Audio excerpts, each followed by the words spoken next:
Before Rome, before Athens, before the empires that fill most history books, there was a river. Flowing more than 4,000 miles through northeastern Africa, the Nile cut through the desert and carved out a path for life. Along its banks, one of the earliest and most influential civilizations in human history emerged. This is the story of the Nile Valley and how it helped shape our world. Each year, the Nile flooded with remarkable predictability. When the waters receded, they left behind a gift of rich, fertile soil. In a landscape dominated by arid desert, the river created an agricultural miracle. This reliable food supply meant stability. Stability led to permanent settlements. And permanent settlements sparked something revolutionary: organized society. Around 3100 BCE, small communities unified into one of the world's first centralized states. What we now call ancient Egypt, known to its own people as Kemet, established structured governance, systems for taxation, and administrative oversight. This wasn't just survival. It was coordinated civilization. But food and farming were only the beginning. With stability came time, the time to build, to study, to measure, and to think. And what they built would astonish the world for millennia. The Great Pyramids are not just monuments. They are mathematical statements carved in stone, constructed with extraordinary precision. Their alignment with the cardinal directions demonstrates an advanced knowledge of astronomy and geometry. Moving millions of massive stone blocks required logistical planning, labor organization, and engineering innovation on a scale the world had never seen. This was not primitive architecture. It was calculated design. The mathematical principles used to build the pyramids, including geometry and proportional measurement, would later influence Greek scholars. Thinkers like Pythagoras and Plato are believed to have studied in Egypt, absorbing intellectual traditions that would go on to shape Western philosophy. The Nile Valley did not exist in isolation. It taught that civilization is not defined by buildings alone. It is defined by knowledge. And the people of the Nile Valley wrote their knowledge down. Hieroglyphic writing emerged not only as art but as a powerful tool of administration. Taxes were recorded. Trade agreements were documented. Medical procedures were described. Religious and philosophical ideas were preserved for future generations. Writing allowed memory to outlive the individual. It allowed ideas to travel across time. This system of documentation influenced neighboring regions through trade and cultural exchange. Papyrus, developed in the Nile Valley, became one of the ancient world's most important writing materials.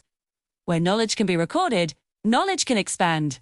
And in the Nile Valley, that knowledge expanded into the science of the human body.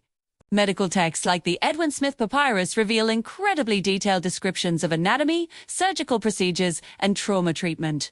Physicians documented case studies, fractures, wounds, and internal injuries with systematic observation. This wasn't just superstition. It was empirical analysis. The Nile Valley's medical tradition laid the groundwork for later Greek and Roman medical systems, which in turn helped shape modern Western medicine. Long before we had modern hospitals, there were physicians along the Nile practicing structured diagnosis and treatment. Civilization also requires economic exchange, and the Nile Valley was a major crossroads of the ancient world. The river connected sub-Saharan Africa, the Mediterranean, and the Near East. Gold from Nubia, grain from the fertile floodplains, and papyrus from the riverbanks all moved outward. And ideas moved with them. Religious symbolism, artistic styles, and political structures from the Nile Valley influenced neighboring civilizations. The entire Mediterranean world absorbed innovations in governance, engineering, and scholarship. Civilization is rarely created in isolation. It flows, just like a river. But history did not always remember this clearly. For centuries, colonial narratives minimized Africa's intellectual role in world development.